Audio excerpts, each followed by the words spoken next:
This channel does not promote any violent, harmful, or illegal activities. All content provided by this channel is meant for educational purpose only. কেন এত জায়গা থাকতে ঝুঁকি নিয়ে কোমরটুলিতেই এলো মা এবং মেয়ে? কেন ট্রলি ভর্তি দেহর টুকরো ফেলার চেষ্টা চলল গঙ্গার জলে? এই সমস্ত প্রশ্নের উত্তর খুঁজতে চাইছে কলকাতা পুলিশ এবং তারই জন্য মেয়ে ফাল্গুনী ঘোষকে নিয়ে আজ ঘটনার পুনর্নির্মাণে যায় কলকাতা পুলিশ মধ্যমগ্রামের সেই ভাড়া বাড়িতে যেখানে খুন করা হয় সুমিতা ঘোষকে। এবং স্বাভাবিকভাবেই প্রশ্ন হচ্ছে, মধ্যমগ্রামে যখন খুন হয় তখন কেন কুমোরটুলিতে সেই দেহের টুকরো ফেলতে আসে মা এবং মেয়ে?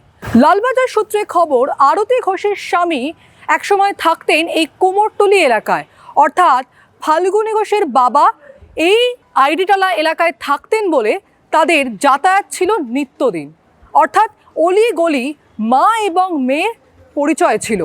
স্বাভাবিকভাবে পুলিশ এই জন্যই মনে করছে মধ্যমগ্রাম থেকে দেহ নিয়ে আসা হয় কুমোরটুলিতে এবং ময়নাতদন্তের রিপোর্ট বলছে যে খুন করা হয়েছিল ৪৫ থেকে ৫০ ঘন্টা আগে এবং দেহে একাধিক আঘাতের চিহ্ন মিলেছিল।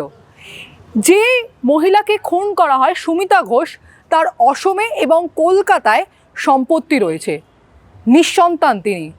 এখন প্রশ্ন উঠছে, এই সম্পত্তির লোভেই কি খুন করা হয় সুমিতা ঘোষকে? এবং যদি সম্পত্তির লোভে খুন না করা হয় তাহলে কেন খুন করা হয় তাকে? ঠিক খুনের মোটিভ কী ছিল এবং তারপরে কেন মধ্যমগ্রাম থেকে দেহর টুকরো নিয়ে আসা হয় কুমোরটুলিতে? এই সমস্ত প্রশ্নের উত্তর খুঁজছে কলকাতা পুলিশ এবং কলকাতা পুলিশের পাশাপাশি বারাসাত পুলিশও এই ঘটনার তদন্ত করছে।